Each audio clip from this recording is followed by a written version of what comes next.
Get ready, survivors. Another PUBG partner drop is on its way. And we've got the perfect guide to help get you set up and ready to start earning those watch rewards. Now enough sitting around, let's dive in. First, you'll want to create a crafting account if you don't have one already. Setting it up is as easy as going to PUBG.com and clicking the login button in the upper right corner. Under the login button, click Create Account and fill in the required fields to sign up. Click the cog next to the logout button to view the linked accounts page. In the platform section, find where you play PUBG and click Link Now. Linking may differ from platform to platform, so make sure to follow their individual instructions closely. Once your platform is linked, return to the linked accounts page and scroll down to your linked accounts. Here you'll see a list of services. Find your stream platform and click Link Now.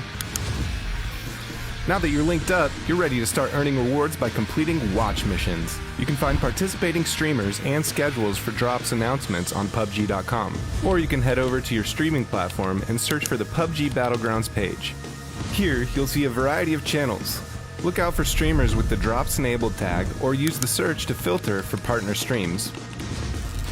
Time for the best part, watching streams to earn rewards. Drops Enabled channels have certain watch conditions you'll need to fulfill before being able to claim them. You can view these conditions and your progress through the Drops information in the top right corner. Once you satisfy the conditions, the claim button automatically appears. Click it and claim your rewards. And finally, the moment you've all been waiting for. Fire up PUBG and check out your new loot.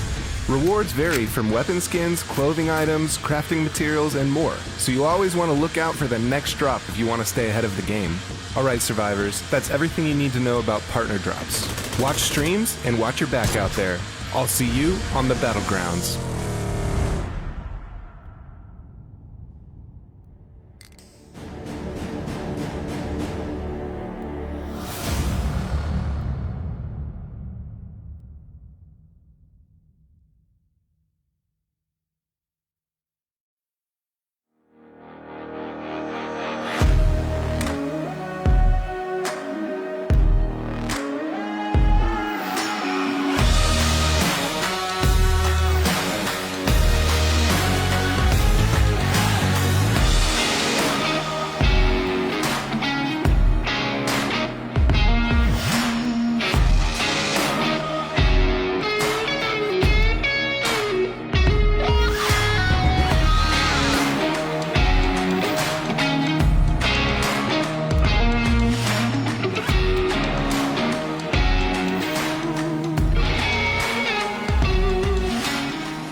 Hello everybody and welcome to our PUBG Destin Rise event. It is an absolute pleasure to be here on this beautiful set. Look at my surroundings, it just screams PUBG. I'm so excited to get things started, and of course I know exactly why you're all here. Not only to see the brand new PUBG map that is Destin be played right here, right now, but also to see how Neymar Jr. fares up playing on it. For those of you that don't know me, my name is Jasmine Kanuga, otherwise known as Veracity, and I will be your host throughout the duration of this entire show. But I know everybody is eager to get things started, so let's dive straight into our format. First up, I need to explain to you all, there will be 8 players per team taking place throughout today's show, which is going to be absolutely exciting to say the least. I know Neymar is going to be playing with a bunch of his friends, but the lobby is going to be filled with many PUBG partners. So whether or not Neymar and crew are able to fare up against them is a whole other story. story. We're going to be starting things off with our penalty shootout, of course. Neymar is infamous for his football capabilities and ability. Whether or not he can do it when PUBG games and bonuses are on the line is a whole other story. There's only one way to find out whether or not he can do it. Next up, we have Lodge Defense, which it is pretty self-explanatory. Neymar and his friends will be landing at the lodge area, and it is up to them to defend versus every single person in the lobby. I know it's going to be an intense affair. It's certainly going to be action-packed, and I cannot wait to get things started. And then we also have a classic Battle Royale mode, which will be played out, and I'm so super excited to get stuck into the Battle Royale format of PUBG. But I've been going on and on non-stop. It is time to introduce the man, the myth, the legend, Neymar Jr. himself. Let's bring him on with our fabulous translator, Gabriel. Hey guys, how's it going? Come on, don't be afraid. Enjoy this. Sorry. Hello. Hello, it's nice to meet you. Nice to meet you. I'm super excited to get Hello. things started. How are you feeling about today? I feel good. Yeah? I know you have a bunch of questions to ask him. Yeah. I have a surprise for you, but Surprise a for me. surprise for you. I like surprise. No, You're going to love I like- this surprise. I You're don't gonna like love surprise. You're gonna love it. I'm gonna let you have a little bit of a chit chat Alright, with him, alright. and I'm gonna go and grab our surprise. So enjoy, guys. Okay, so everyone, we are here with the one and only, the perfect chaos. Ney, it's good to have you here. Muito bom ter você aqui. I'm gonna ask some questions to Neymar. I'm gonna start speaking in English, and then I'm gonna speak also in Portuguese. So, the first question, Neymar, I know that you played a lot of soccer on Rua B. I know, yeah. But did you also play video games? Você também jogou videogame quando você jogava futebol ali na Rua B? Joguei muito. Na época era um videogame, tinha um videogame Nintendo 64 na época, então jogava bastante com meu pai. Né, jogos, né, quase todos os jogos que a gente gostava de jogar. Super Mario era o que eu mais jogava. E eu joguei muito, né? Brincava na rua e quando ia pra casa eu jogava bastante videogame. So he said that indeed he used to play a lot of video games as well. He used to play the Nintendo 64 with Super Mario, but he also used to play on the street with his friends. So yeah, it's a pretty cool reference to have, like an old school gamer as we are. And I'm gonna ask another question to him. Neymar, when you were traveling with PSG and with the Brazilian soccer team, do you bring your computer? Of course. You do? Você leva seu computador também, Ney? Junto com você? Levo. Tem uma mala, ponho lá na mala meu computador, meu setupzinho. Quando eu fico muitos dias assim, né? Principalmente quando eu vou pra seleção. Quando eu fico muitos dias, tipo 15 dias ou 45, aí eu levo o meu setup e monto ali no quarto. Brabo. Pra passar o tempo mais rápido, né? So indeed, yes, he does. He has like his own portable setup, and when he spends like 15 days or 40 days, like when he finds some time to play video games, he definitely will play video games. And now I want to ask some questions about PUBG. The first one is regarding the favorite weapon. I know that you are going to say M4 because we heard this before. So, besides the M4, which one is your favorite weapon? Fora M4, qual que você curte, Ney? Fora M4? Uma carzinha, um sniperzinho ali? Uma CAR ou uma M24, eu gosto. Você curte dar um que é outra, né? Não, eu gosto de dar um que é outra. So he told me that definitely M4 is his weapon of choice, but he also enjoys doing some headshots from a very far distance. So he enjoys the Car 98 and also the M24. And about your favorite map, Neymar, qual que é o teu mapa favorito? É difícil, hein? É difícil. DESTON eu tô gostando bastante, mas eu acho que o que eu mais gosto é o Sun Rock. Sério? É. Você curte a floresta, Gosto o caos da ali, floresta, caos gosto da perfeito, quase floresta, perfeito, sim. né? Nesse caso. Sim, eu gosto bastante. Gosto de Miramar também, Aham. que a gente, né, Miramar é quase é o segundo mapa, né, na verdade, né, que saiu. E então a gente jogou jogou bastante, que é muito temposo ali, então a gente gosta bastante. Oh, so I was asking about his favorite map. He really likes Deston, but he thinks that Senok has a special vibe. It's a chaos, it's the jungle, so he really enjoys that. And also Miramar. Miramar is one of the first maps that we had, the second one in PUBG, and he really likes to do hot drops in El Pozo. So that's if you are playing and if you find Neymar in El Pozo, you know that you heard it here before. And one next question, Neymar. I know that you were also a guy that likes cars, likes vehicles, but in PUBG, which car do you like? Which type of vehicle do you like? Do you like bikes? Do you like, I don't know, which car? Which car? The bicycle? Qual que você curte, né? Eu gosto da moto. E a bicicletinha? Já andou de bicicletinha? Bicicletinha é legal também. Mas eu gosto da moto que eu gosto de ficar dando cambalhão. So he really enjoys the dirt bike, so he can do some backflips, and he also enjoys like the bicycle. Yeah, it's a new thing for those who are not aware. We have now a bicycle in PUBG, and it's pretty fun to ride it. And to finalize it, who is your squad, Neymar? Who are the friends that we'll be finding playing with you when we find you online? O que a gente encontra com você, Ney, online lá? O que é teu squad? Pô, meus squad são meus amigos, né? Óbvio. São os que eu mais jogo, né? O Magrinho foi um dos que a gente começou desde o começo do PUBG, então a gente sempre jogou junto, depois juntou o JP, aí juntou o Agnello, então o nosso squad é o que mais joga ali, tá quase todos os dias jogando. É o squad que tá aqui. É o squad, é isso, é o squad que tá aqui. Então, galera escolhida a dedo. So his squad is actually the squad that will be here soon. So we have Magrinho, we have JP, we have Agnello, and also, of course, Neymar. So soon you will meet those guys. They are pretty good. They're pretty good.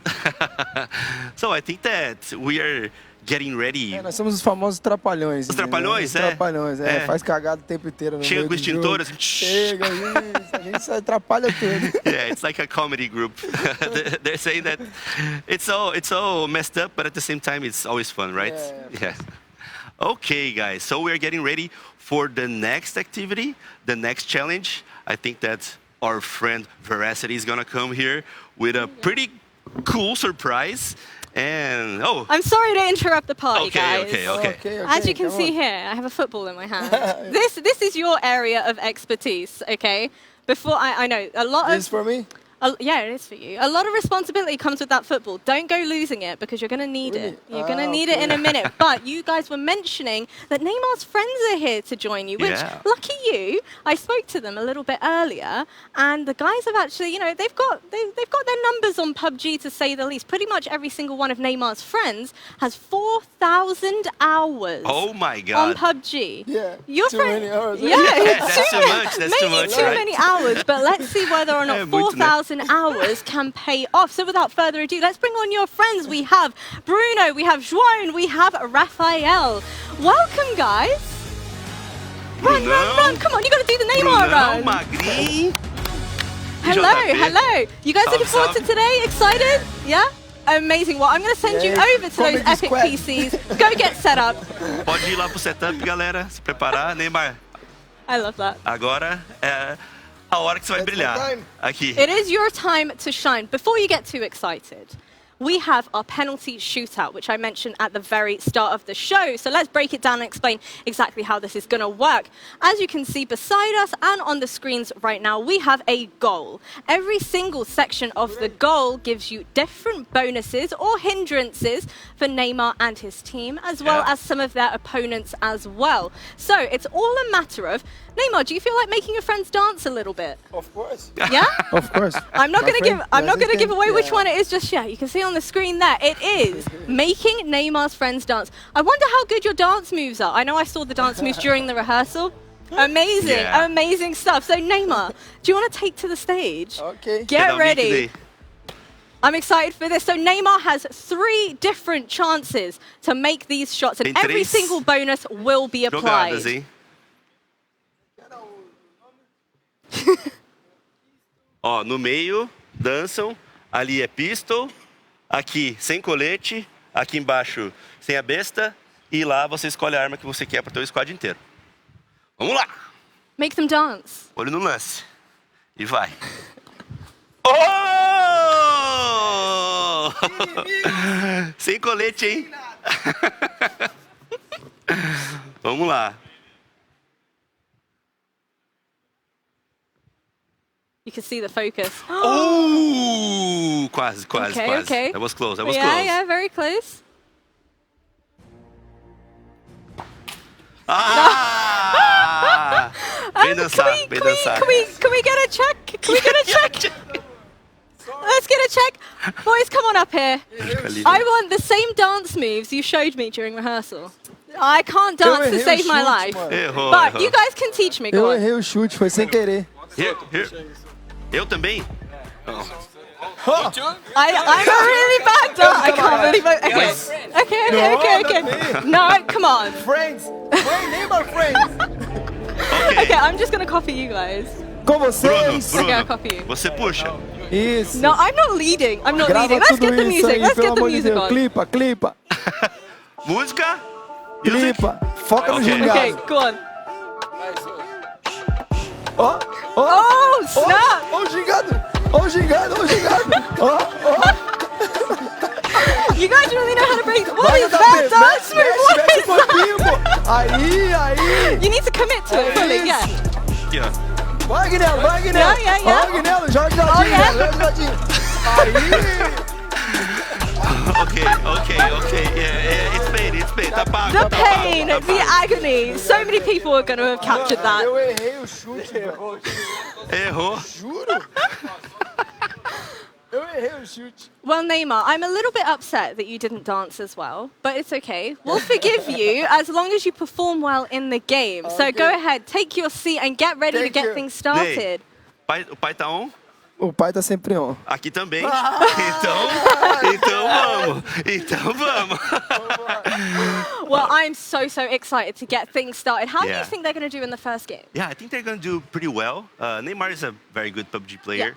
And they have some advantages. Also, the fact that their enemies won't be wearing any vests is also another advantage. So they will do good. Well, I'm really excited to get things started. So without further ado, I'm going to throw it over to our two fabulous casters. We've got Toby and Joro. Just keep doing the dance. Thank you so much, Rashi. Thank you so much, Neymar, and of course, Soto as well. What a start! When he first lined that ball up, I was thinking, what is he going to go for? Instantly, no vests for the enemies, as if it wasn't going to be hard enough, Joe. Absolutely brutal. I mean, look, everyone else is already at a big disadvantage here, but to be fair, they're at a big disadvantage and there are a lot more of them. So this is by no means a foregone conclusion. No, exactly. You can see the first two games are going to be large defense here. Neymar and his teammates, they will get whichever guns they so want. And their opponents, unfortunately, not quite the same case. We're limiting them to literally crossbows and pistols, and now no vests to play with either. So it's going to be incredibly hard. Having said that, Neymar and his teammates are very few against a lot of opponents, not just any opponents. Oh no, all absolutely PUBG not. partners. Exactly right. So we're going to be bringing the wrath of PUBG partners into this game.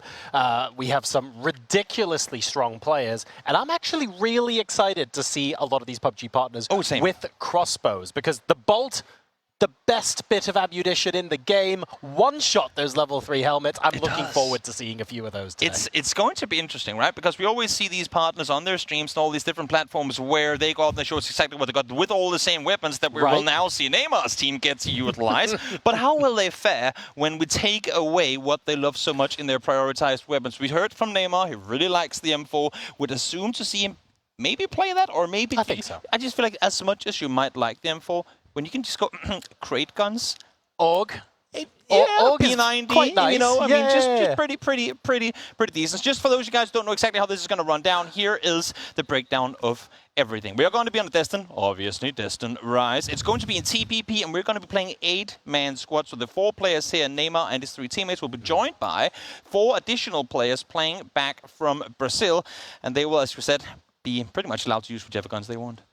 Now, there's also going to be an interesting factor going into this game, which is there are squads of 8. So because there are squads of 8, there's a good chance that when moving into the lodge, a lot of these PUBG partner teams could end up firing on each other. or by implicit agreement, they see each other and they go, we know what the real prize is here. And they don't shoot each other. They don't kill each other. I actually have no idea how little or how much the PUBG partners are going to cooperate. I mean, as much as we're granting Neymar and his team the blessing of getting to land and loot on their own, as you say, it's also a situation of everyone knows where they are. Well, yes, I mean, exactly everyone right. is going to go for it. So if you run into someone in the open, it's not really going to be an issue. Here you see him setting up alongside his teammates. They are getting ready. We saw them during the Chinese broadcast earlier. They were ready. They run the first 2 matches without really running into any big fears. But the shots that we did see from Neymar and his teammates, they were on point. They very much were. Got a couple of nice knocks. I think one with an AWM as well in their first game. So they're warmed up and ready to go. I'm looking forward to seeing if they can continue that momentum. Yeah. A lot of it is going to come down to how bunched up the attacks.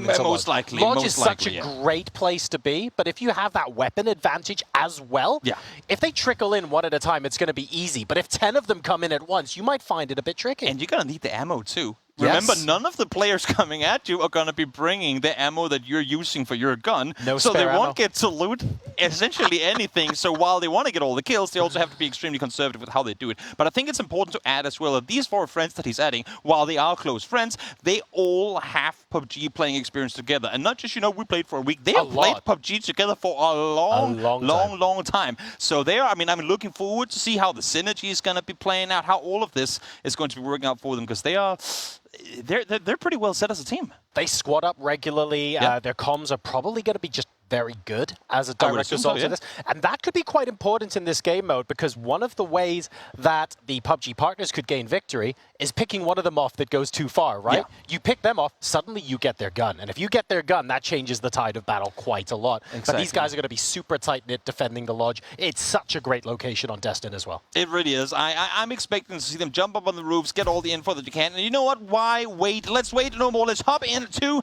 the first match of the 2 lodge defense games we will see here.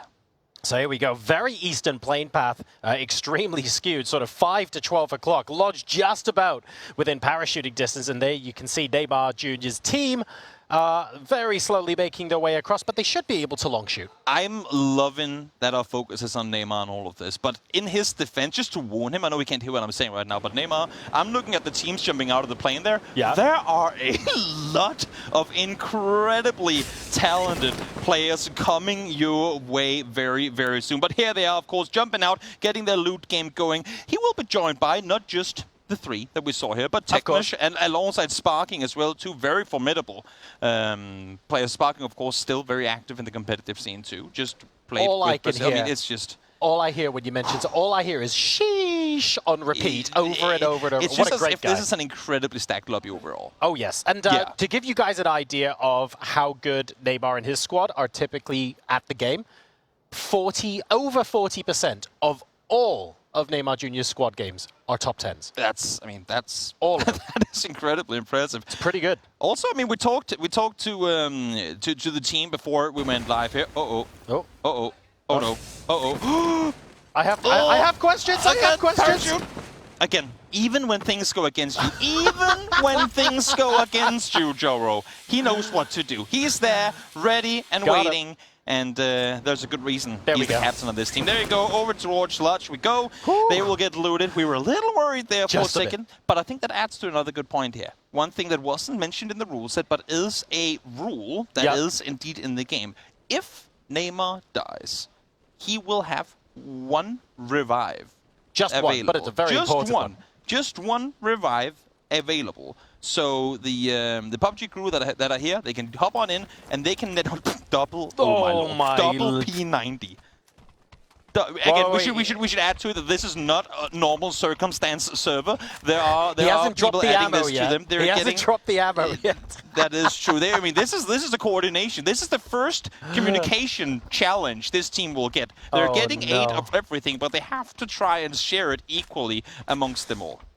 This is going to be rough for the squads that are moving in. You obviously don't want to be the first one peeping through the trees at a dozen P90s. No, it's not good. No, that's death coming your way for sure. The good news, though, is, and again, it all comes down to coordination. If the PUBG partners are able to surround the lodge, That's step number one. You don't want Neymar Jr. and his squad only looking in one direction. You want them to look in every possible direction, every possible angle, even the bad ones. You just want somebody there. For sure. And while we're saying that the opposing teams only have their pistols and their crossbows to utilize, and again, no vests, which is just going to make things that much harder, we are in a situation where cars are still a thing.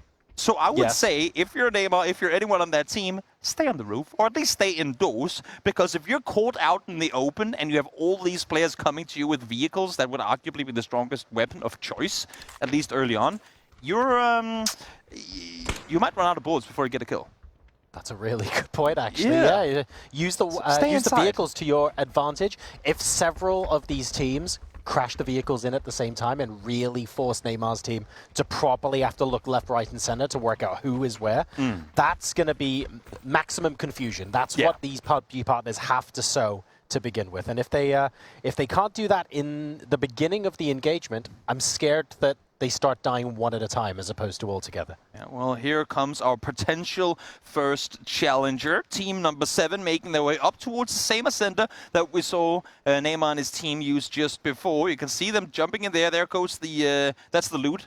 The loot plane leaving the surface. You've got what you were granted, and now you're on your own. The only thing that I saw just before, Joro, I'm not seeing any utility on any of them. Not much, no smokes, no nades, no mollies. That's something that I would think. Whoa! Hang on. So everyone else's crossbows and pistols only. You're at level 3 gear in P90s, and the comment you want to make is, "I'd like some frag grenades." We gotta get more nades Can I in here. Can I have some fries with my burger? That's what you're saying right now. That is the meta, right? Here they come, all the players getting up and getting ready to fly in the direction of the Lodge compound, and again, as you were saying, Joe, I think it's going to be incredibly difficult to be the first team to try and take them down. But here comes the first one. Singham, I think his name flies up and is going to go over in the direction. Maybe just scout forward a little bit, see if he can spot anything. Nope. First player already flying all forward. Remember, you can only be one at the time flying up, so it's going to take a little while for all of them to get down in the area, but they are indeed closing on in. That is very, very brave indeed, because if they look up in the sky and they see the parachutes, think about 8 P90 shooting you out of the sky. Like, it's going to happen. At least it's the P90. I mean, you don't get to add a 6.6 or anything on that thing, right? You just they got Mark 14s as well. Yeah, but that's what I'm saying. I haven't really seen a whole lot of DMRs or snipers. So at least for a little while, we're already hearing shots go off. Now, at least for now, they'll be all right. Looking on over, seeing what they can find of kills here. Singham's been spotted. A little bit of damage. When you're in the open and there are 8 P90s looking your way, you know you're going to be in trouble. You can see there's a whole bunch of high ground. Parachutes too. I know. There's going to be so many of those. Alice. Shots going the other way right now. But again, as we were talking about, you got to be worried about Yamon. Look at this. There are actually already 3 players kind of flanking out from inside the building itself. And again, that's where vehicles might be dangerous. Sparking, of course, again, famous esports player. Seeing what he can find. Doesn't connect with the spray there, but close. Now, here's the problem. What Squad 7 need right now is a second squad coming in, diverting attention. They cannot afford... Unfortunately, they cannot afford to be picked apart one by one. They need a couple of other squads to help them out here. Macareno falls. Aphrodite finds 2 as well. First team to come, kind of going the way we expected. Aphrodite is barely taking any damage, and he's taking out all of them. Him and Mac is taking out the entirety of team number 7. It's just one player left alive. The first one to be seen before. Singham, it's going to be difficult. I like the idea behind what they were doing here. I appreciate what they were trying to accomplish, but they got too close too quickly. They needed some of the other squads to provide a distraction, and now Neymar's squad gets to reset before anyone else comes. And look at the way they've prepared for this too. They're setting up in a really smart way. They've thrown gas cans down by the doors, so in case anyone does breach through, they can shoot the ground and potentially try and back off towards their teammates. Incredibly smart strategies being put out here by the Neymar squad. We need somebody else in here. Squad 7 cannot They are getting reses up. They are, but what are they going to do? Open the door and charge in, right? I mean, this is... They need a distraction. They need a situation where Neymar's squad isn't just looking in one direction. And when they get that, some of this could work. You pick off the first person, if you flush them, you get their P90, and suddenly all bets are off, right? But until you get to that point, it is very, very difficult to break through to this compound. Well, Neymar, as we predicted, jumping around on the roofs, trying to see what he can spot. Does have a 4x, so we'll be able to spray at a distance if need be. I'm curious to see, as you were saying, since we haven't seen more teams engage so far, right. At some point everyone's going to be coming at the same time, and that might just be when they get overwhelmed. Because right now, I mean, they're dealing with squad number 7, but they haven't dealt with them yet. There are a couple of pure boys here as well. Let's go. Don't shoot each other. Focus on the common enemy. Yes, there we go. I can appreciate that. Oh, no. Never mind. Oh, no. Ignore what I just said. Guys! Oh, Swagger. He's not going to hold back. Pure Boy Fools. Oh, no. You're Japanese player taken down. You're on the same team. Well, you're kind of on the same team. But kind of. Not on the same team, but with a common goal. Enemy. And yeah. I would say this. If you want to be the one to take him down, might as well take out your competition while you're at it. That's true, actually. Yeah, if you're going to do it with style on the route. Oh, they've up. And a couple more squads. So where squad number 5 are coming in, this is interesting. Very much high ground, obviously, on the way down to Lodge as Hambino down there, but safe in the dip.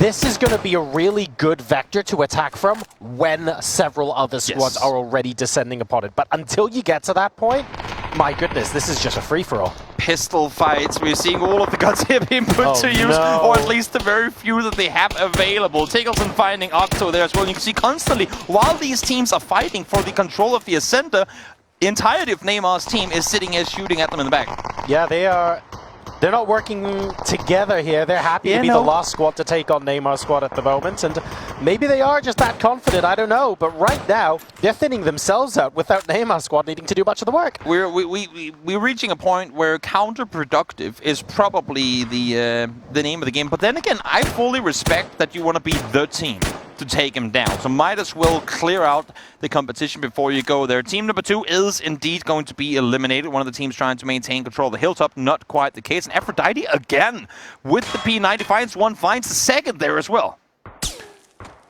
Right now, things are looking a little bit split up for the attacking squads. The PUBG partners looking to make their way into the lodge and challenge Neymar's team. Their team's, I say only on 4 kills at the moment, but if you take a look at the kill feed over the last 2 minutes, that's actually not that many in the context of this game. Aphrodite adding 1 more to their tally, though, and that's an entire initial team eliminated. Team 7, who came in first. The first aggressors to the lodge area will indeed be dealt with in the end. And once again, it's Tekno Sparking, those two kind of daring to flank out from the compound and make sure the perimeter around the area itself is safe. Because again, I mean, if you're fighting, as you were saying before, if you're fighting on the outside and a team manages to sneak in through the underground and up inside the compound itself, while it might only be pistols and crossbows, you're going to be fighting multiple teams at the same time, and that might just come to hunt you. Sparking! Oh. He's out in the open. He's not having any of it. Finds 3 instantly. And Marioko making his way onto the helipad. We've got Cask as well, but again, how much damage can they realistically do from here? We need to start seeing a crossbow headshot. They've made their way here, though. They're making their way ever so much closer. Neymar's team already at 10 kills. They were at 4 just a second ago. And this is now starting to rack up quite a lot into the double digits. 12, make that 13. Neymar getting his name on the board now as well. And squad number 8 all but eliminated in this session so far. There's still 25 opponents, but that's less than half of the PUBG partners who started this game. We have 2 opponents right now, and as I say that, Cass does fall down. First Lady is here, and I literally have not seen any of Neymar's squad players get even knocked at this point so far. So a tricky task for these players. Team 8 eliminated 2, just 4 teams left alive. One of them, of course, still Neymar's team, full in control of the center, but then Enzo does fall down on the Tenno, sorry. First casualty, potentially, for the Neymar squad here. Makatao scoring the first knock. Won't be able to get the second, although it does over 50 damage to Sparking, which is respectable, but we needed a little bit of backup there. We needed some additional damage. We wanted to be able to get the trade, and we couldn't. Sparking from range is just absolutely brutal, taking out Bly as well. Makatao, great effort, but without the follow-up, I think Neymar's team's going to get away with it. You're not going to get a hold up when you're a solo aggressor there. We need, I mean, you were talking about coming into it. The crossbow is terrifying if you manage to hit those headshots, but we just haven't really seen anything connect yet. So now, again, Neymar squad well aware of where the push is coming in from Team 4, Team 3 on the southwest side. They're trying to push it, but look at the minimap in the bottom right corner. Tiggleton mid-air, Team 5 are coming in from the east at the same time. Tiggleton, is he going to be the hope for this game? Infiltrating on the east side of Lodge. We've got Hollywood Bob also parachuting in. And squad number 5 are now starting to infiltrate, but is this too little too late? There are 4 squads left, Toby. Are they going to have enough? There's no one defending the east side. Now, as I say that, Magrino will be looking in that direction. Heron will go down to the blue, unfortunate, but of course we are in phase 6, so it does hurt quite a bit. Tiggleton now on the roof, and I think they're realizing now, Neymar and the team, that they have indeed lost full control of Lodge, and they have to fall back. A lot of squad 3 now. Remember, down. The game ends on Lodge too, so they have to make their way back there. They do. Only a single player left up at the moment. Even if you get the revives up, that's still only 3. Make that 2. And now we're moving back to try and deal with Team 5. Trying to get the rests up here as well. Trying to stay put in there. Falls one again. Your top 8. First one, or second one, I should say, to fall. Shots coming through Neymar. Solid headshot connected on towards Piggle. They're trying to stay put, but they know they have to push back into this. Sparking continuing to do work for Neymar squad. The amount of damage he's been doing is might get eclipsed by the blue zone if he's not careful. Oh, I gotta hurry up. There's just one more tick left to go until he's gonna go down. Sparking. Just exactly makes it in, but now Nintendo falls down to the... Finally, we see the action from the crossbow. First one to fall to a crossbow is going to be Nintendo. Neymar squad up to 26 kills now. One of his friends on the desk, Jota, already out. Netanyahu will get revived. Sparking up to 11 kills solo there. Absolutely disgusting.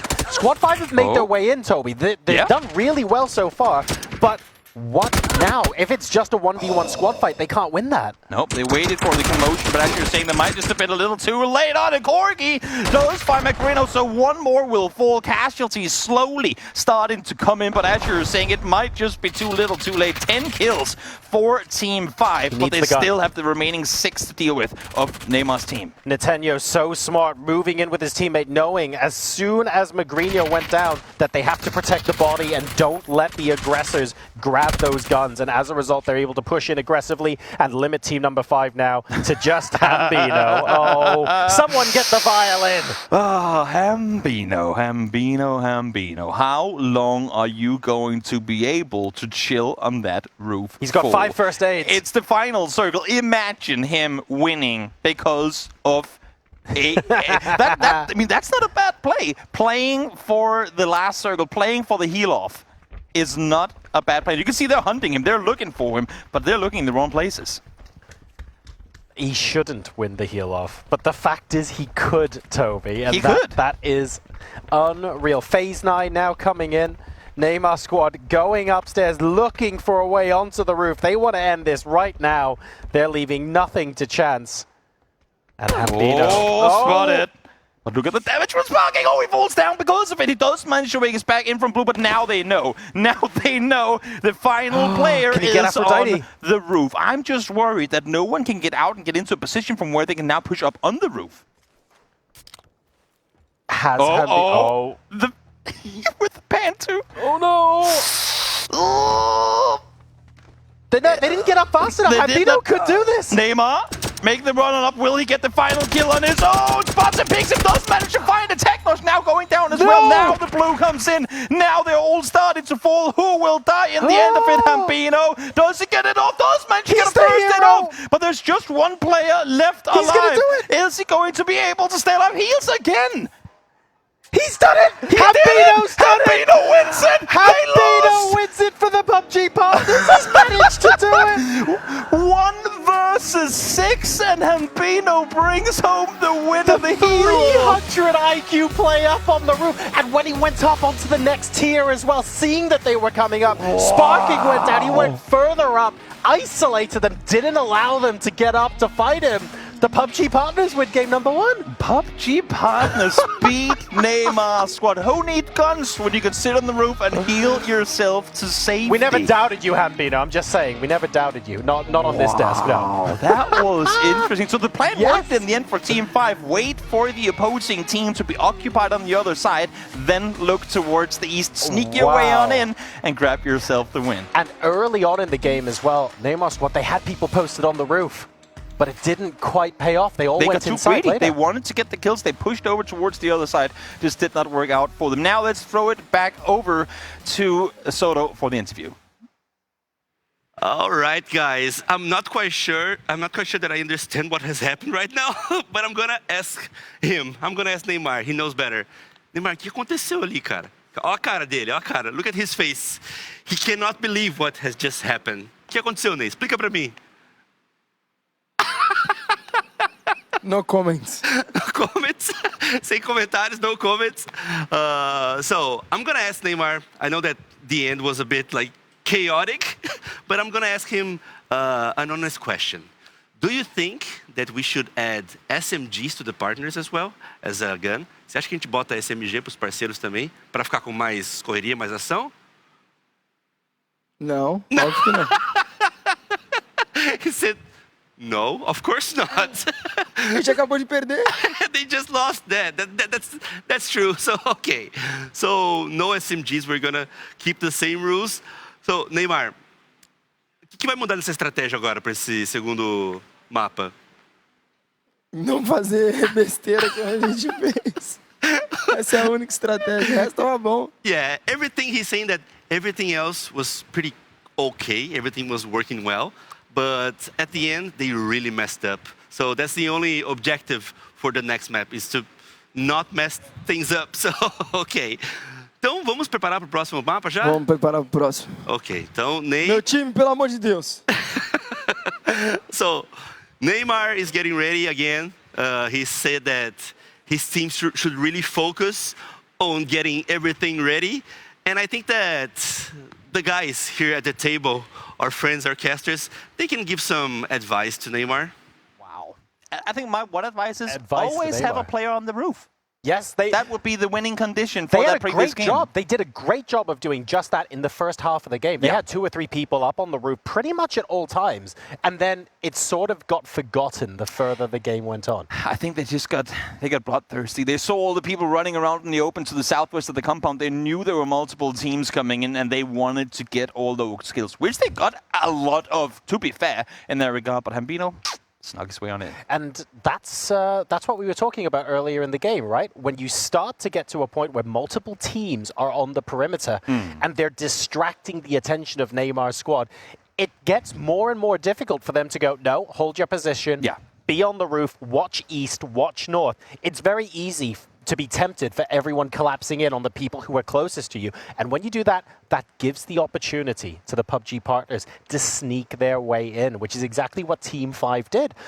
I just love it because, I mean, we knew a straight-up gunfight between the two. It was probably always going to go Neymar squad's way. So for the PUBG partners had to be creative and say, what can we do that doesn't include us bringing the guns to the battle to win out the game? And, well, Hambino, heel off on the rooftop, managed to bring that one home. That's impressive. Yeah, exactly right. And one of the things I thought Neymar squad did very, very well, and I want to give them credit for, they only had a couple of their squad members go down. But when they went down, they instantly had extra people covering that player because they knew one of the biggest threats to their existence was someone looting the guns on their loot box. So they didn't allow anyone from Team 5 to loot any of those weapons and use it against them. I thought that part of the game they played very, very well. They played it incredibly well. I mean, they were doing whatever they could to try and maintain controllers for essentially for as long as possible. Exactly right. And now moving forward, they need to combine those things together. Once they do, a little bit of additional control will allow them to take that victory. But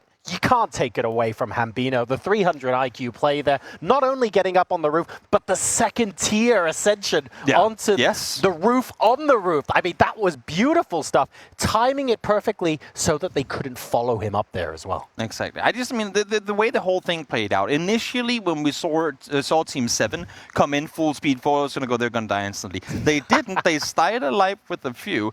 They stayed alive with a few players, and I thought, oh no, now because they have a few players up, that's going to be the downfall. But then they cleared them. They reset. They got back again into focus mode. But then when we have the whole push coming in from that southwest side, all kind of hell broke loose. They're just a little bit too much to get to split their attention. But whatever you do at home, don't split yours. We have an absolutely lovely in-game code. I think it's limited to the first X number of people that redeem it as well. So presumably in about 2.5 seconds flat, whoosh, everyone's gone into game to redeem it. Exactly. So it's the first 50 people to redeem it. Gotta be fast. Yeah, gotta be really, really quick on that trigger finger. Hopefully some of you managed to get one at home. Ultimately, that code was only on there for so long, so you got to be incredibly fast if you want to be able to get the one. You can see them; they're still talking. They're setting up for the second game. And I like their strategy overall. Honestly, as you said, the way that they played, it was just there in the end, a little bit too greedy. I like to think Neymar in the camera angle that we've got of him right now, he's just adjusting the millimeter precisioning of his mouse mat, like getting it absolutely perfect before we go into game number 2. I think the PUBG partners are going to learn a lot from this as well. You know, I get like Hambino produced the play, Team 5 produced the play that infiltrated. Let's not take that away from them. But some of the other teams are going to be watching what Team 5 did in that first game. They're going to be taking notes and go, oh, maybe we shouldn't destroy half our number before we get outside Lodge. So everyone's going to be hiding to try and be that last team to sneak on in. And by doing so, that might actually just make things easier for Neymar's team. Because no one is going to be pushing, and they're just going to pick them and pop from a distance.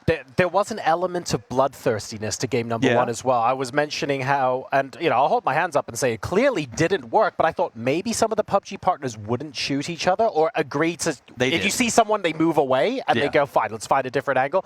Absolutely not. They see something moving, they shot at it straight away. It was really bloodthirsty. It's just in their nature. Right? You see an opponent, you shoot at him, and obviously everyone does. And all of you guys sitting out there playing PUBG, you know, you don't hold back. Trigger discipline? What is this? And to be fair, like when you say, why are you shooting each other? You're diminishing your chances of winning. They won? They won? They did.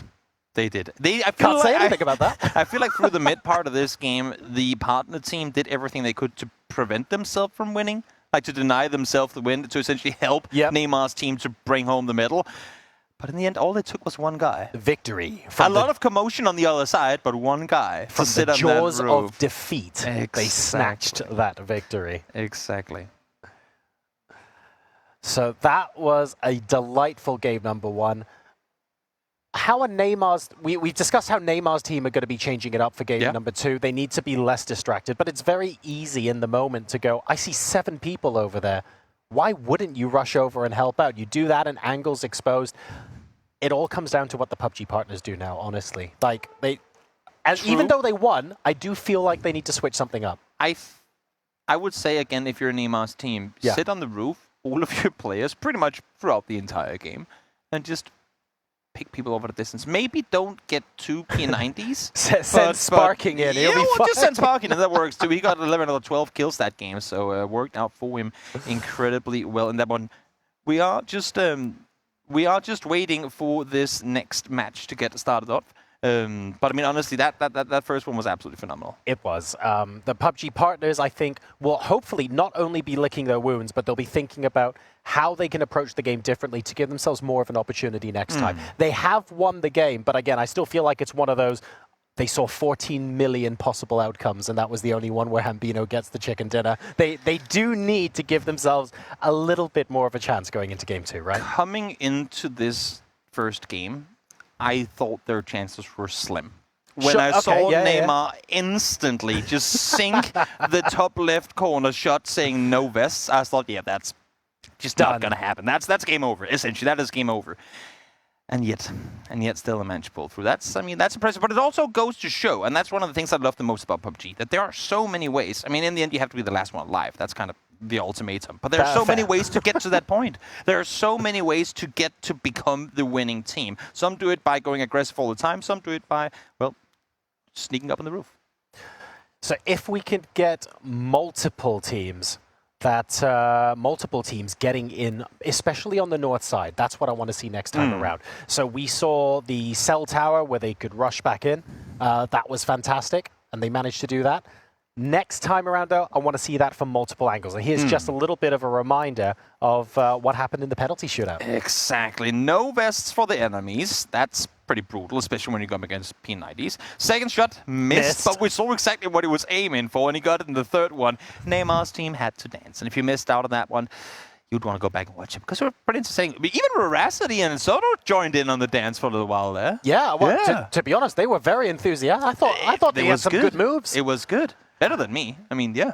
I'm very impressed that Neymar didn't go for no pistols as well. And I thought he really wanted to turn the screw. So I was actually kind of happy when the third one was a dance. I thought, okay, he wants to make it hard, but he doesn't want to make it too hard. I thought that was a good sporting favor he did to the PUBG partners. But you also saw his reaction when Soto asked if should we give them SMGs, and he was like, No, are you insane? It's difficult Absolutely enough not. as it is. That makes perfect sense. I mean, just to go back to obviously Neymar, the star of the show here, he has played PUBG and loved PUBG for a long time, and I think it's phenomenal. I mean, you even just in the interview coming into this, he has he's been there for the whole ride. Been there ever since Erangel, ever since the first map of Erangel came out, ever since Miramar was there. Miramar, I love the fact that that's one of his favorite maps. Him having his favorite map be Sanok, I think him and I need to have a little discussion. We're going to talk about that? I think we're going to have a little discussion about that. But then again, I think it's fair play, because he is a primarily TPP player, and for Sanok, TPP is amazing. Because you have so many trees, you have so many things you can hide behind to get vision, but it's just so incredibly difficult to spot your opponents when everyone is playing the same style. I'm in the minority opinion here. I love Sanok. I enjoy Sanok. I'm not saying bring it into esports or anything like that, but Sanok is just visually stunning. The range of terrain is fun. You're not spending ages in open areas hoping no one snipes you en route to somewhere different. Sanok is just non-stop action, and you don't have to wait to get that sort of transition. It's like you get that instant fix. Exactly. And for me, that makes it a lot of fun to play with my mates. I think it's really, really fun. No doubt about it. But this, of course, is all about Destin. Destin Rise is the hashtag. So if you want to get on in, you can spam that on all of the social medias. Maybe we should ask chat, where do you like to drop on Destin? What is your favorite spot to drop on Destin, Joe? So Destin shares some elements of Sanok. And I know that sounds weird, but I love the fact that you can go from one area of the map to another, and it feels completely different. Yes. And there are so many different types of terrain, so many different places you can go on Destin. For me, I enjoy dropping Wind Farm. Yeah. I find it quite easy to loot. There's a lot of good loot there. If you accidentally bump into another team when you're dropping, you're able to sort of amicably split and go north and south. And, of course, my favorite bit of Destin, it allows you for some excellent hovercraft rotations. Like that, to me, the airboat, I absolutely love it. You can feel the energy for Neymar and the team. I feel like this is him confirming that they have the strategy down. They have the strategy down. They've dialed it all in. They didn't look like they needed a whole lot of help with communication early on. No. And now they've had even more time, as we're getting the game set up here, even more time to talk things over, preparing themselves for what will be the final Lodge defense game, which I feel like they have to go out and win. They do. They do. But I also want to see it be close. I don't want to see them kill everyone before they get to within 100 meters of the Lodge, for example. I don't want them to turn it around that much. I still want to see, like, I'd love to have one or two members of Neymar's squad alive against one team that managed to infiltrate, for example. That would be like the most amazing finish. CQB, is someone around the next corner? Are they not? That would be my dream finish here. But there are so many places we could have picked on Destin to defend that would have also been crazy. Imagine, well, you probably can't do it in Swamp because you see people from too far away. Yeah. A Ripton ending. A Ripton ending. Imagine the Ripton situation where you have, I mean, it would be crazy. I'm going to put it this way. I'm pleased that it is indeed Lodge that they're defending. Because it is very defendable, as we've seen, but it's also possible to push through. Not only can you push from overground, but we saw how many players actually tried to opt to swoop underneath into the underground system. I think that's the right strat. That is the right play. You've got to try and split up the position that Neymar's team is in, because they are, in the end, only 8 people. So I'm going to play devil's advocate here and disagree. Okay. I'm going to disagree for one primary reason. Okay. When you're underground, if you get rumbled and a couple of Neymar's team have you hemmed into a corner, there's nowhere else to run. There's no alternate. It is full-on retreat or nothing. If you're on a roof, you can go to the other side and try and create additional vectors for your team to attack in. Or if you're outside the compound, you can retreat back to a tree line or go on a broken wall and rotate around. You don't have that option underground. I feel like it's a little bit of an all-in approach. If it works, it's spectacular. But if it doesn't work, it's brutal. That's usually the case for most of them. We are just moments away now from getting this final Lodge game started. And after that, of course, we're not done at that point. Then there will be a new penalty shootout, to which we are then going over and playing a somewhat regular game of Battle Royale. They're busy discussing who's going to get roof duty on game number 2. That's what's prolonging the whole thing. They cannot agree to who is going to commit to sitting on that roof the entire game. There are analogies with football here. It's like, Neymar, you're marking Hambino. That's what you're doing this game. Just put Sparking up on that roof. He's a turret. Just put him up there. That's a good point, I mean, he was actually, the one, him and Technush were the one kind of flanking out from the compound all the time. If you just have them as the safeguards, then you have everyone else make the push on out. Or maybe just don't push out at all. Sparking was almost exclusively operating in the blue zone. He was.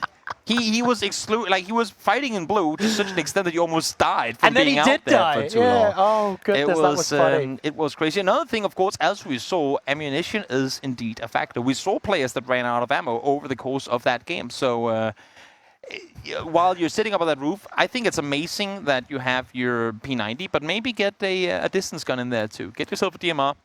Something to work with that you can take out people's distance with. Because if you're spraying, even you might have 300 to 500 bullets in your P90, if you're going full spray all the time at people 200, 300 meters away for 5 minutes, that's you out of ammo. That's true. I think at one point early on in the game, I think we saw Neymar with 800 spare bullets in his P90. So 850 total. You might be good. You might be all right. In the back of my mind, I'm thinking he's got a lot of ammo. But he's also got about 3 minutes worth of ammo in a game that could last a lot longer than 3 minutes. True. So we'll give them MG3s instead. That's the solution, right? That's what it is. MG3 and M249s is all they're given. That might not be a bad play, considering how many opponents they're going up against. And to add to that factor that they don't have vests. Toby, stop. No. Can you imagine? 8 M249s. No. 8 MG3s. Don't do it. Imagine Sparking with an M249 on a roof. That would be absolutely terrifying. And nothing as terrifying as this massive chicken floating in the air as we're making our way into game number 2 of Lodge Defense. Everyone knows the rules. Neymar and squad jumps to Lodge, gets looted on up, and after a short while, well, they're yours to push. Shout out to Giant Inflatable Chicken, by the way. Desolate city. We've had cities flooded, natural disasters striking everywhere. No humans exist on Destin, but that one inflatable chicken outlasted all of us. It's a smart play. Just be in the air. Just be in the air? Just be in the air. That's what that was Hambino's play. It seemed like it. It seemed like it. I'm looking at some of these teams and how close they're landing to one another. There were quite a few that opted to fight, especially up on the Ascender of the tower just east of Lodge. There were actually 2 entire teams wiped up there. And again, while we can't force them to only fight Neymar's team, I would like to not see that happen this time around. Agreed. I want to see 1, maybe 2 squads start to think about approaching the Lodge from the north or northwest a little bit later on in the game. There's less cover there, so it feels a bit counterintuitive. Yeah. But if you wait until Neymar's squad are fighting someone else, that should give you enough time to traverse that terrain, or better yet, crash in car. We didn't see too much car crashing. I would like to see a bit more of that in this game to really make sure Neymar's squad has their attention divided. Exactly. I feel like that will be your go-to play as well, just full speed forward. We did see a few teams opt to do it, but it was at different times. Imagine the full-on 8-car pull-up from each side of the compound at the same time. That would be so good. Pretty difficult to orchestrate, given that you can't really communicate to the other teams in the on the server. But if you do hear, even for a brief moment, cars pulling up the compound, that should be your sign to just full-on speed send it in that direction. Can you imagine being the person trying to convince Pure Boy in this game that he definitely shouldn't shoot at anyone else? Trust the other guys. Yeah, trust the other guys. And after what happened in game 1, oh goodness. Not gonna happen. And Bino, of course, well, might not be the star of the tournament, but for sure the star of the last game. Yes, the lone survivor on that rooftop. again, completely mind-blowing that he actually managed to pull that off. And also just to have the guts to push into that compound the way that he did, alongside the team, obviously, but the way that he did, to then sneak us. You have to jump up on the rocks, vault up on the roof, and then maneuver around up there. That was something. He's already up to 7 first aids. He knows he's going to need them.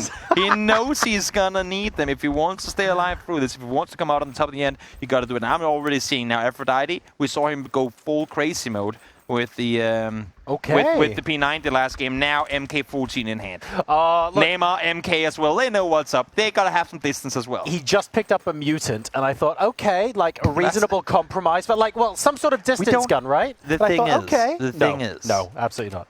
The admin is standing right there. Yeah. You do not have to compromise.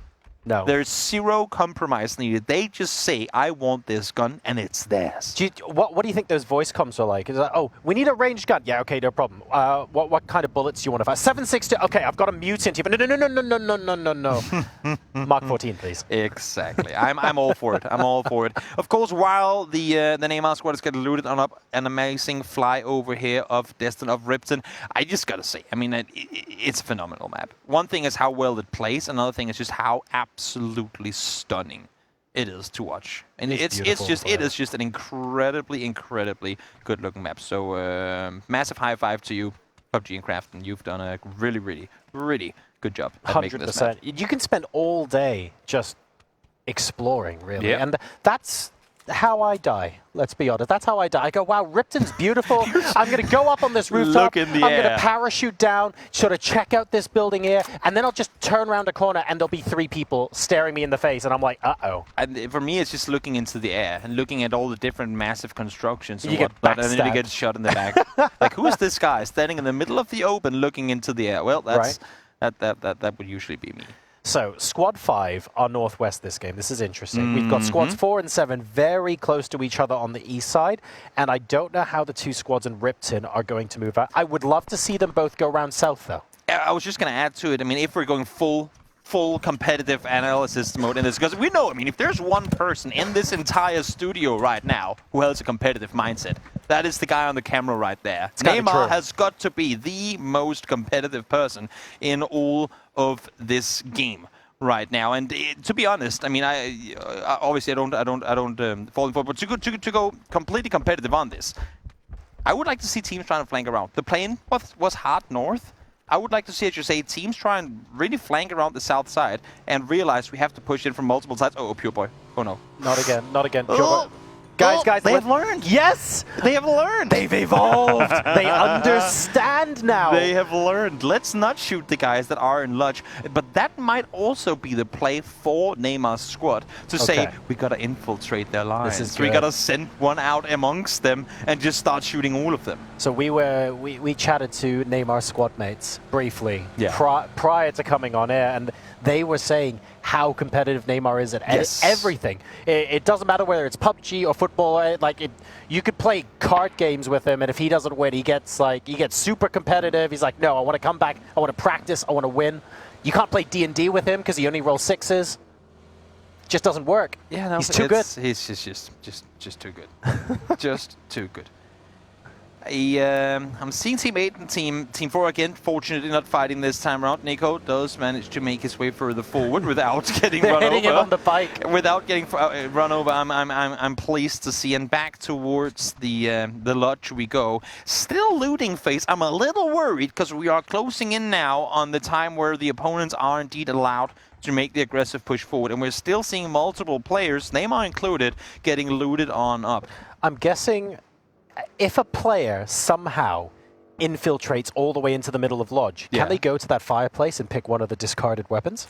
No, I don't think everything that is on the ground is not allowed to be taken. Sparking prone with the MK. Not again. And a 8x on top. That is dangerous. And for Makata, he is just he go, you know what? I think I might just chill here for a second because I don't want to fight these guys. And Makata was the player who got a knock. He got the first knock. He got the knock in the last game as well. So if you eliminate him early on, a little bit of sweet revenge. Obviously, there's no way Sparking knows it's him. Oh, no, by no means. But he's just seeing a hell of a lot of players on that roof. But that's again where, while it would be a trick shot and I have to get it. Oh, Pure Boy. No, Pure Boy! You can't. Come on, Pure Boy! No one's trying to kill you, and now you're trying to kill yourself. That is suboptimal, to say the very least. We love you, Pure Boy. We really do. We do. He's all right. He's getting carried to safety. He's not even being revived. He's just being carried. Yeah, what? there we go. All there right. you go.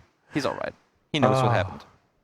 All good. Mountain bikes are tricky, man. They are. They are. They really are. You ever tried like BMXing, like the proper sort of competition trick shot kind of bikes? I mean, I've rode one, but I haven't done any cool jumps or anything. You actually sit on the bike, and it's only at that moment you realize, if I try something and this goes wrong, this could hurt. I'm gonna hurt a lot. You know what I mean? You're not wrong. Yeah. You're not wrong. It seems to me like teams have realized, guys, how. I mean, even though they did actually end up winning the previous game, they're evolving. It seems like they've realized that how about I love it. if we don't shoot each other, but just all go for Neymar's squad. And hopefully at the exact same time. I live for this. You know what? Like in the fantasy that's playing out in my mind right now, Toby, all of the team captains are in a different voice chat together going, this is how we're going to execute this plan. Operation Lodge.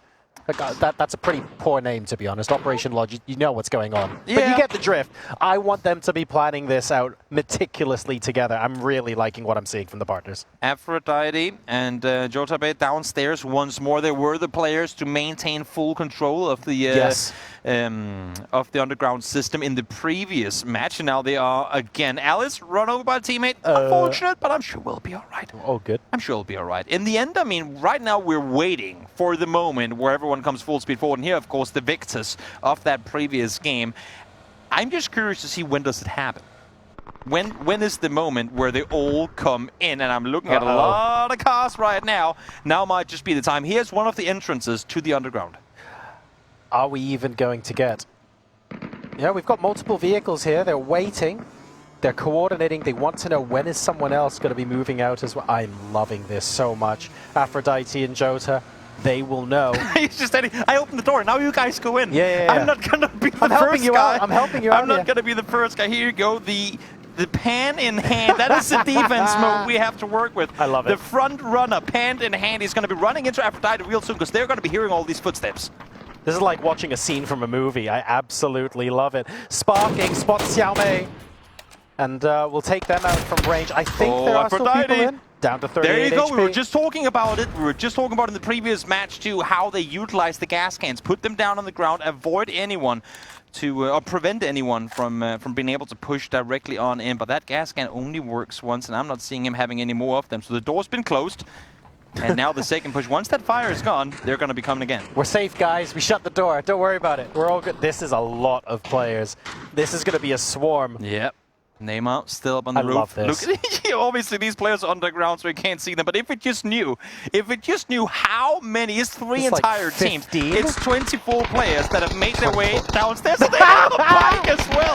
That's so They've got smart. bikes too. They're going to be coming full speed Here we forward. go. First one allowed on in, second one allowed in as well. They need help downstairs. They need all the help they can get. Aphrodite working together. Here we will find one, but look at the amount of damage coming through. Now there are three trying to work together to find all the kills. Jotabe falls down as well once again. It's Xiaowin finding the second one. And look at this, they're falling back, they're getting the resistance on up. This is a structured push by the PUBG partners. PUBG partners together, They strong. flush This too. is excellent. Magrino is down. And suddenly, Neymar squad are in trouble. They've been breached underground. I was worried before the start of the game, Toby, when you said they might go underground. I thought, where are they going to go? They're pushing, they're backstepping them. This they're is coming in amazing. from behind, sparking Neymar. They're trying to cut them off. They're trying to prevent them from leaving out the back door. This is such a heads-up play. Neymar, Sparking, working together to try and see what they can find on the backside of this one. If they jump down here, they're going to find all of them. They pulled them all back here to try and get safe rests, Sorry, but that's not going to happen. They closed the door. It's all good. We're safe. For how long? Once they open the door, which they will do in just a second. Here they are. Welcome to the slaughter. Sparking, Neymar, such a good duo in this, finding all the kills. There's nothing they can do now. They're stuck in between all of them. This is the problem when you're downstairs, when you're in this bunker. There's nowhere else to go. You either win the fight or you die. Sparking and Neymar are now forcing the PUBG partners into a corner. Yep. That is the perfect response. Again, be proactive. You see the push, you lose a player, we gotta do something about it. The issue now is they've already lost 3. Sparking triple kill! Coming through, Neymar instantly there to peek through, finds Kim Blue as well. Such a good duo, these two guys working together. We saw them a few weeks back playing the first tournament on DESTON coming into this. Sparking does go down, Neymar instantly there to help. And there's the bike that Zuluxman was on. Imagine if he just came charging out and ran them both over. What an amazing fairy tale that would be. Sparking gets revived by the looks of things, so he got knocked there I mean, he was the meat shield for quite a few opponents. And here comes Pure Boy. He's been solo for a while. The hero we all need. He got killed by one of the other guys. He ran himself over, but here he is with a pistol and a lot of hope going his way. The 3 PPP comes through. Doesn't it? Has to back off instantly. And now they know someone's there, but they don't necessarily want to rush out in case it's like 4 or 5. They're going to do it anyway. This is where the backstep would come from the other side, and I think they're doing, like them doing this is a smart play. We have to get out. We have to make sure there is a safe escape from the Sparking. Once again, sprays on through, finds one, almost finds the second with the second shot. But look at this on the kill feed. Team 6 and Team 5 have now indeed started fighting one another. And that's Team 5 eliminating all of Team 6. What is going on here? It looks like they started the game as friends, and now Team 5 are at it again. Neymar squad though, they've had Netanyahu's gone down. That's 5 members of their team now down. Can they hold on? Yep, here they are, making the push on forward. Butt will go down, but the remaining teammates from Team 5 are all inside the building. They're in the basement. Last time was on the roof, maybe this time they're going for the basement. Defense Team 7 and Team 5 now fighting again. We thought they had sorted this out, but they're all fighting one another. This is madness now. Squad 7 now taking out Squad 5. It's getting to the point where Neymar squad are almost the ones attacking the lodge rather than defending it. So many are in here. And we have both Technosh and Neymar now on rooftop duty. Clear everything that is up there, because we know how we lost that previous game. We gotta make sure no one maintains roof control throughout this one. Squad 5 still in the basement. Oh, come on. They're fighting each other still. And Godyunda getting a triple to eliminate Team 5. Controversial. After that positive start we saw to this game. After the win in the previous one, Sparking down to blue. It hurts like hell. Phase 7 damage coming through. Not a lot you can do about it. Neymar out in the open. Headshot connected. Great shots coming through from Neymar. Now it's 3 versus 20. If Dubai goes down here, it'll be 3 versus 19. Neymar down to 70 hit points, not boosted at the moment. In fact, only as the medkits thought about moving up, decided against it. Technosh has to help him with the club. Finds him, double headshot comes through. Neymar falls down. Remember, there is one respawn available. So how will he go about doing this? How will he set this one up? Will he be able to get back on his feet in time for his team to stay alive? Technosh, the sole player. Are we going to see that revive? Are they camping out Neymar's body, knowing that that's a possibility? 16 kills, but it's 1v19 here to finish. Finds the first, got a swap gun, double MK14, finds the second. Technosh been a player in this game for a long time, but look at the amount of damage coming through, down to 31 HP. You don't have unlimited health, and he is gonna fall. Technosh, does he have a self-rest? He might just have that, but it's not gonna matter, though. It's the He's gonna fall down, and that, I believe, might just be, unless if we get him back on, and this might just be the end of it. It seems to me. So. There you have it. 2 times in a row. Wow. The PUBG partners come out victorious. You're looking for a way to revive. There are too many PUBG partners swarming their bodies. You can't revive them if you wanted to. There are just too many people nearby. And that was, I have to say, a significantly better game from the PUBG partners, even though they won the first one. I think this was phenomenal to watch, because both teams knew when to attack, how to attack, but the other team was always there to respond as well. You see the push underneath. They were there. They were set up for it. The instant run around backstab to make sure they can't get out the back exit again. Move of the game. Then have to make, then Pure Boy comes up, try to effectively do the exact same thing to them. They still, though, managed to turn things around. Absolutely phenomenal. Exactly right. Like, Sparking and Neymar did such a good job of closing that down. It wasn't quite enough at the end, though. We're now going to head back to the stage and have a chat with Neymar about what went down in game number 2. Well, Neymar, I got to echo what you said earlier. What on earth happened? PUBG partners, they're too strong. Yeah, os caras tão fortes, né, Ney? Os fortes, parceiros tão fortes, se tão organizaram ali e foi difícil. Não, agora eles foram bem demais, fizeram uma tática boa. Se juntaram todos, mataram primeiro o nosso time e depois jogaram o jogo. Yeah, now they were playing with strategy. Oh, They okay. got together and they went like, they didn't go like one by one. They were really strategic on this second match. Okay, well, let's see how strategic you're feeling when it comes to football. I know you mentioned that I should give it a go, but unfortunately my heels are too big. You have no excuses though. You're not wearing heels, so Yeah. let's see you do it. This is indeed for the bonuses that come up now in the Yeah. Battle Royale format of PUBG, the one that everybody knows and loves. How confident do you think he's feeling in this one? Tá confiante para esse, Ney? Esse é um pouquinho diferente, mais parecido com o modo Battle Royale tradicional. E agora você tem vida extra também. Então tem revive pro teu squad. Como é que você tá se sentindo? Não, tem que testar live. Testar live for Neymar squad. Okay. Yeah, different bonuses up for grabs Yeah, this here, time around. here, no, No vest. Yeah, he's confident. He's focusing on extra lives right Extra now. lives, Yeah. that is definitely what's needed here, Extra especially...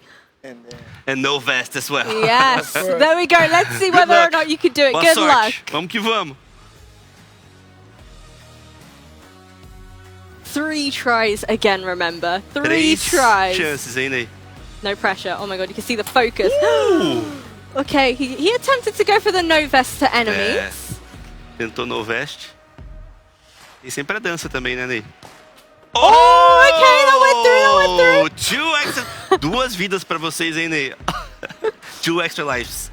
Yes, yes, good stuff, good stuff. That's good, that's good. Lance. Ooh! The rebound! Oh, so that's a dance. Well, one thing's for sure, the passion is definitely there for yourself and for your team. Is there going to be one player in particular that you think is going to do well in Battle Royale? Because there's 10,000 G coins up for grabs. Então, tem alguém aí que você tá confiante que vai se dar bem nesse próximo mapa? Algum jogador que você enfrentou? Não, são muitos jogadores bons. É muito difícil jogar assim profissionalmente. Mas meu time tá bem, tô bem representado ali. Confiante. Confio nos meus profissionais. Não em mim. So he's saying that there are like a lot of PUBG partners that play the game so well, and Yeah. it's hard for him to compete against them. But he's really confident on his team, as he said. I really trust my professionals. Okay. Pro players most definitely. I would hope so with 4,000 hours in the game. Yeah. Neymar, it's now or never. Vai que 10,000 G coins, you can do a lot with that. It's now or never. Now Vai or que vai, never. pai. It's I now. believe in you. You can do it. Go on, Let's take go, to the my stage. Let's go. Team Neymar. The question is, Yeah. do you think they can do it? Do you I think think they they'll can do take away finally a victory? You I think so. I think Yeah? so. Okay, well, I think there's only one way to find out. I'm curious to know whether or not our casters agree, though. So I'm going to throw it back over to Toby and Joro. Thank you very much, folks. Very entertaining games 1 and 2, but ultimately now we go back into Battle Royale mode. Yes. Neymar, though, I mean, with those penalty shootouts, he means business. He was does. not messing around there at all. We talked about in the previous game, he is the most competitive man in this entire facility. He wants 100%. to win.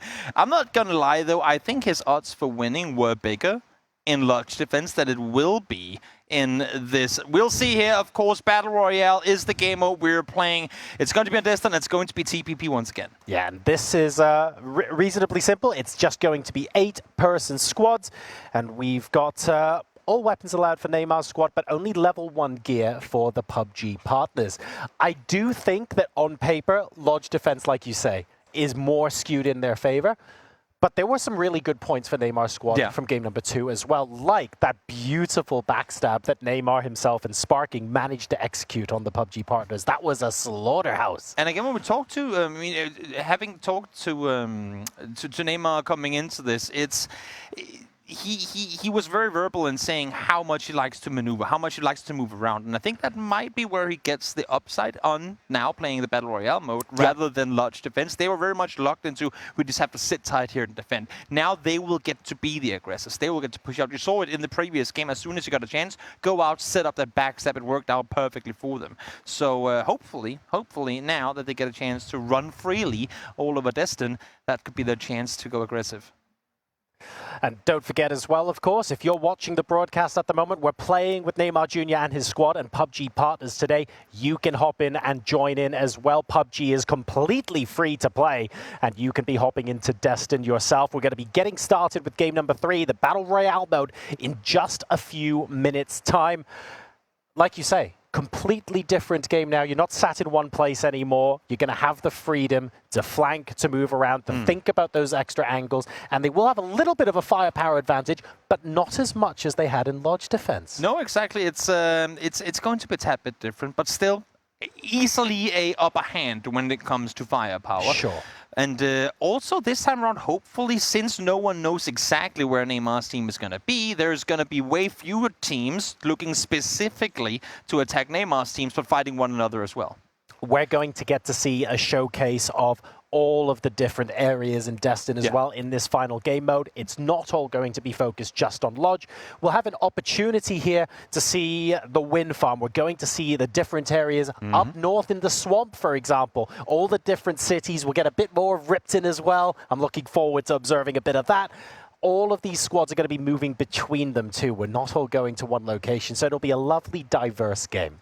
Sure will. Where will the plane go? Where will the circle pop? We're about to find out just a few moments from now. Here we can see the penalty shootout and how things dialed on out. First shot was unfortunately a miss. They do get 2 extra lives on shot number 2. That is crucial. Remember, they start with 1.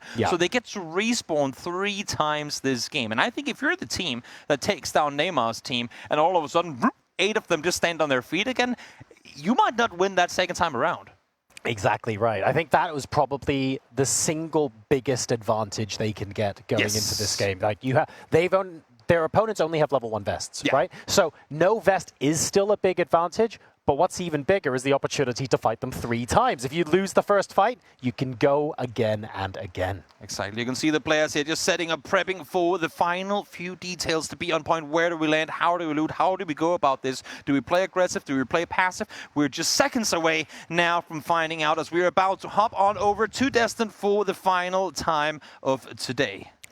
And we also find out, going into the Battle Royale mode, are we going to see the PUBG partner teams continue to play nice with each other, at least at the start of the game? This time around, though, they don't know who's the PUBG partner team. I guess technically if they spot somebody with a level 1 helmet. Yeah, true.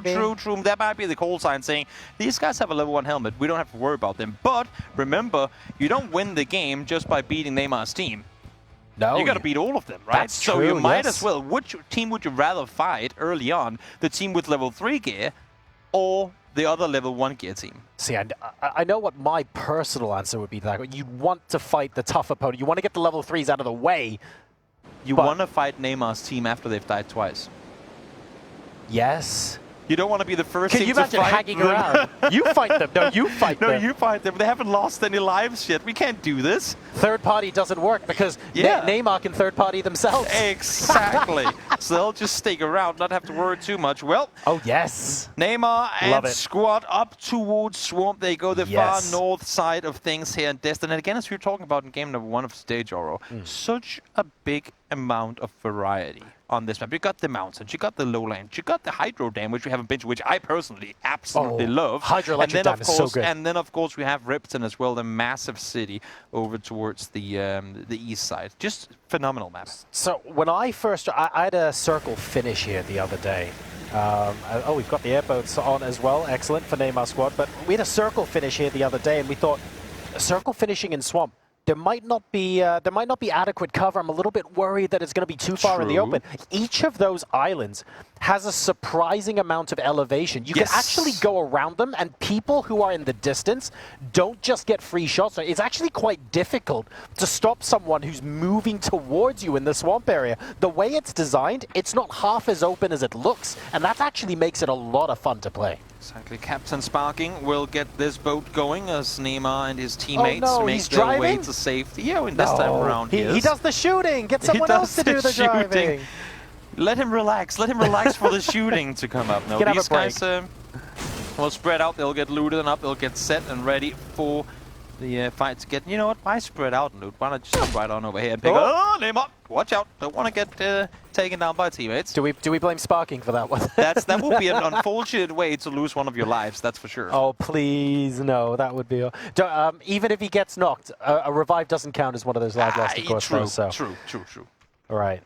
Takes nudge, jumping on over, saying, "Oh wait, there's a level 3K over here. I want some of that. Already found myself a level 3 backpack. Might as well do a little bit of a nifty upgrade there." Of course, this is only being provided to Neymar's squad. Not all the other teams. They'll have to settle with level 1 gear. Yeah, congregate everyone rushing in to collect their gear, and this is very dangerous. A Battle Royale game mode, remember, it's not everyone versus Neymar's team. Yeah. It's squads of 8, last team standing. So there's a lot less incentive this game for the PUBG partners to work together. There is, I want to say, almost no reason. I'm trying to keep hope alive, Toby. I'm trying to keep hope alive. One of the things that definitely really goes in the favor of Neymar's team is even if they get fought, like even if they're fought against, we saw it early in the previous 2 matches, how as long as there's only 1 or even 2, potentially even 3 teams pushing in, they can deal with them, no problem. Yeah. It's when everyone gets organized and all of a sudden you have 30 players sprinting into your house at the same time. That's when they fall apart, because to be honest, who can fight against that? But here, it's unlikely, unless if they just get hardcore third party, fourth party, fifth party all the time, it's unlikely that they will ever fight more than a potential of, well, I mean, 8, maybe 2 16. Teams? Yeah, exactly. Yeah. And they'll probably be fighting each other too. And that's where your MK14s, like that's where your P90s absolutely shred. I like how you say that like it's so easy. It's like, oh yeah, just fight up to 16 people, whatever. Don't worry about it.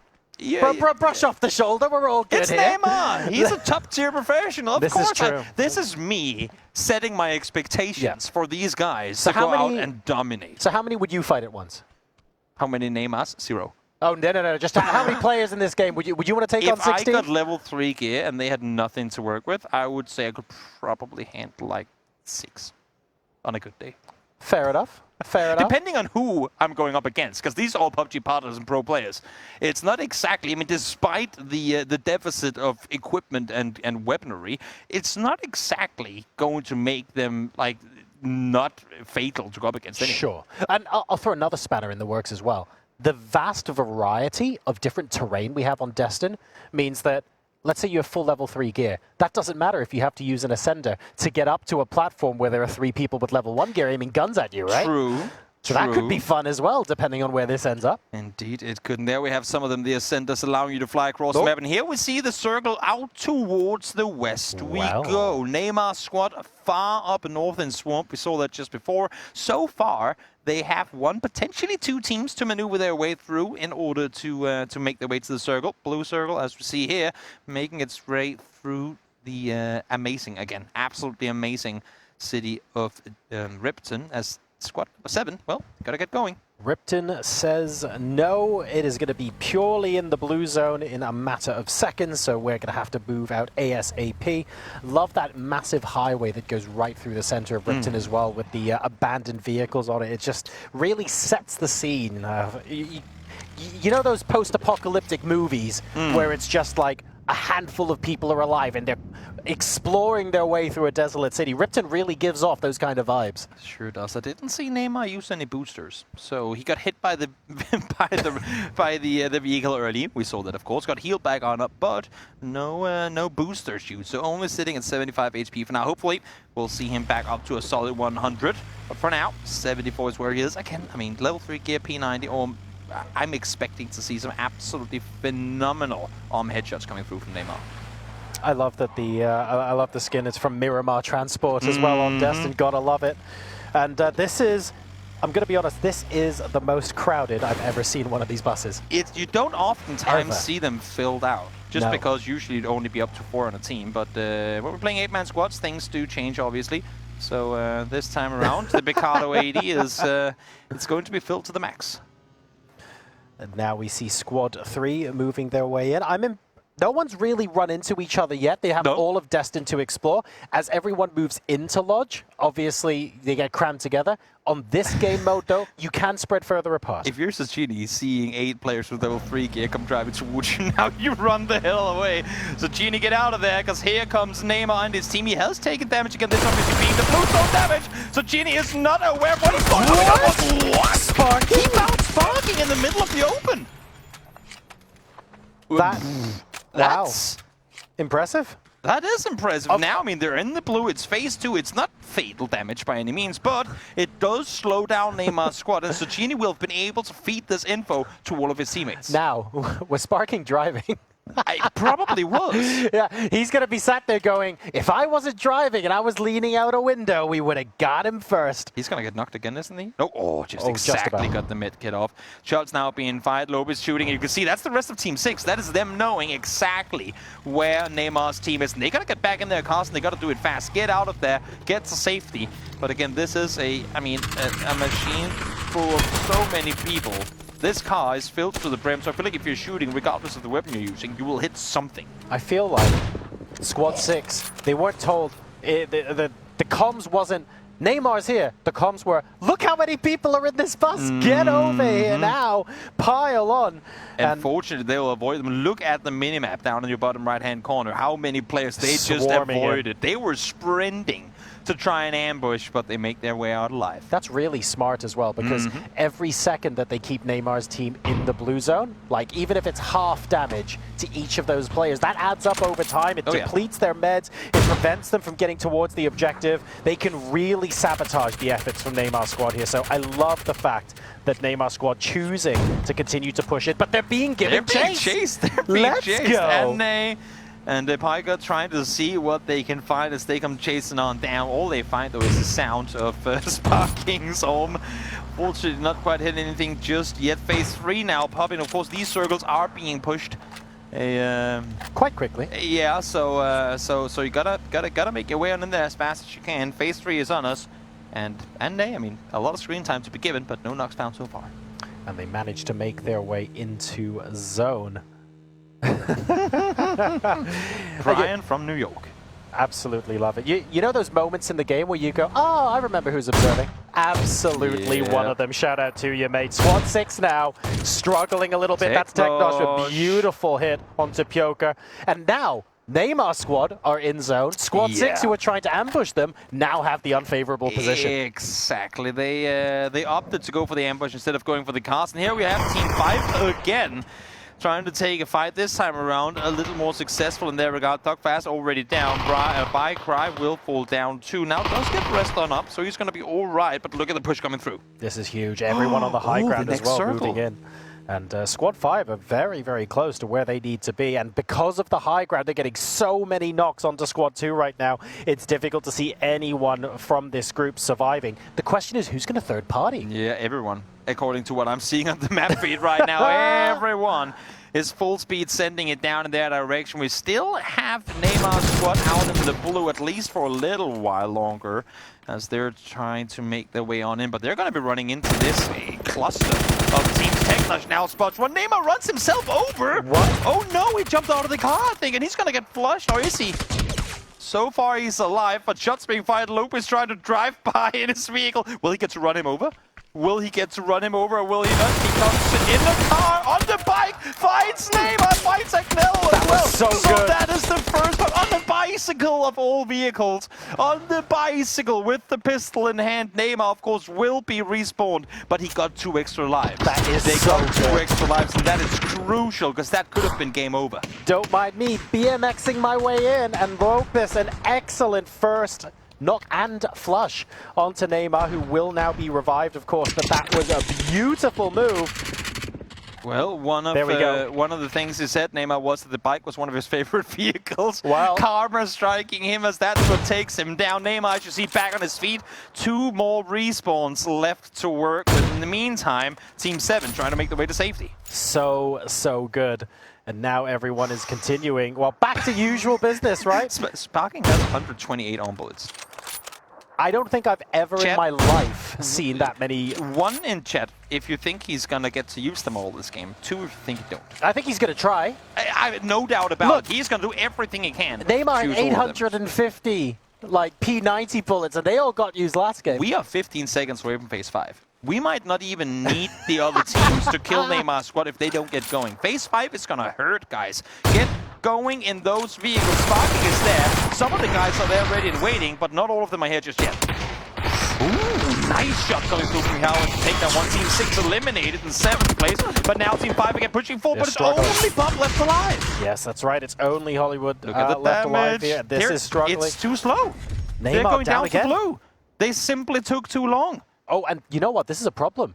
It is. Even if they get rest here, they're going to be in trouble. You can have simply 6 hurts extra too much. lives, and that's not going to matter. Neymar's squad have taken too long. This is a gross miscalculation. They know it as well. Look on their faces. They know what's happening, and there's nothing they can do to stop it. There really isn't. He's going to get respawned, but where? How is this going to pan out for him? Sparking goes for a shot again. Again, now we're down to, what, 113 bullets. Some games are still quite a few in the chamber.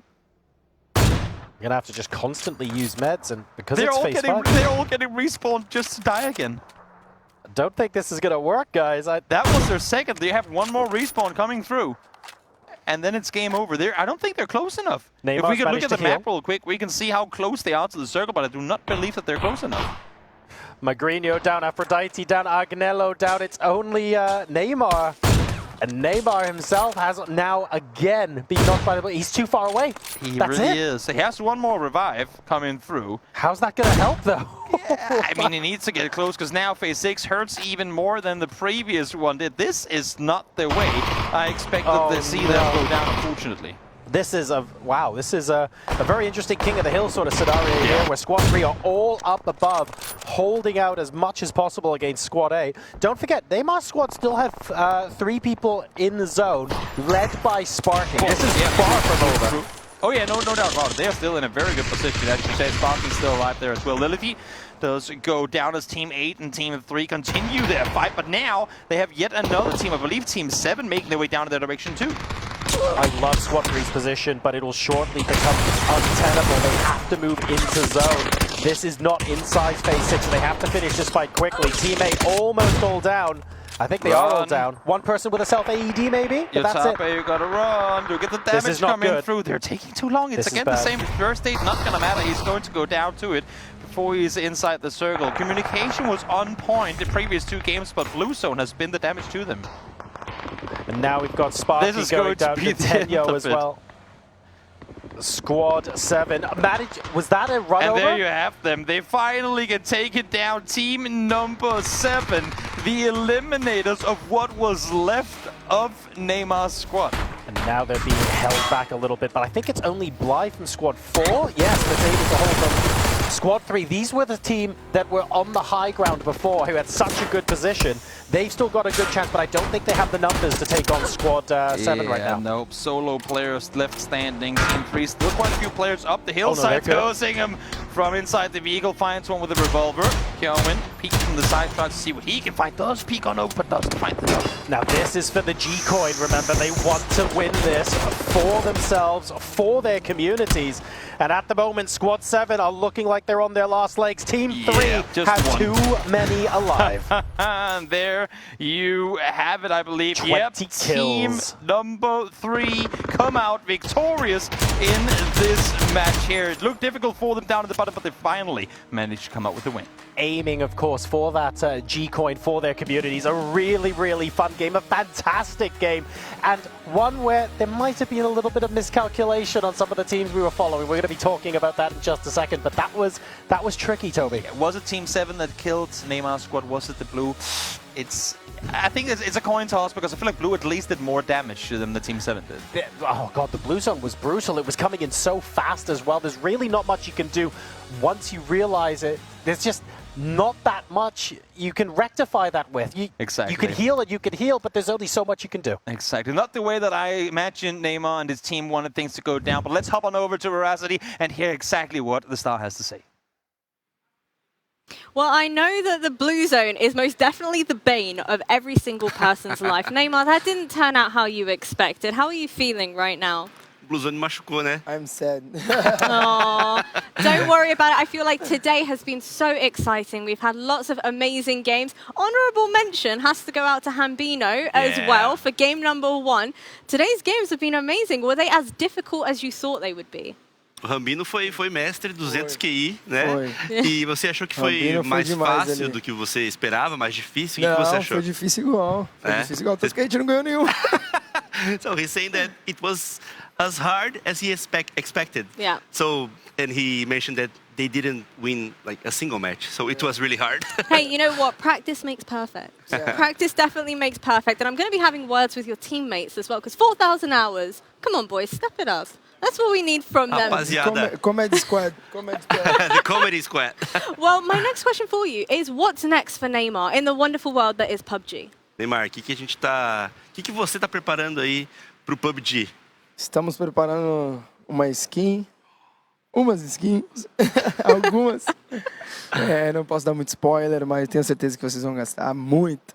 So, Neymar just confirmed that he will have in-game skins.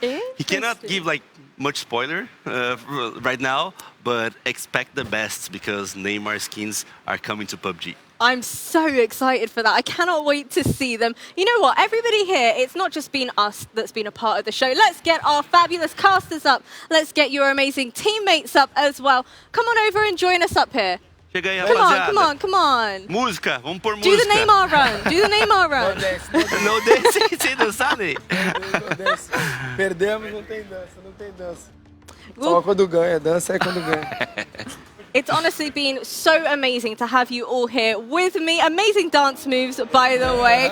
Gameplay's pretty good as well, I won't lie to you. My two fabulous casters, it's been amazing to have the two of you as well. How has it been witnessing their gameplay? Amazing. Amazing? Phenomenal. Yes. That is the correct answer.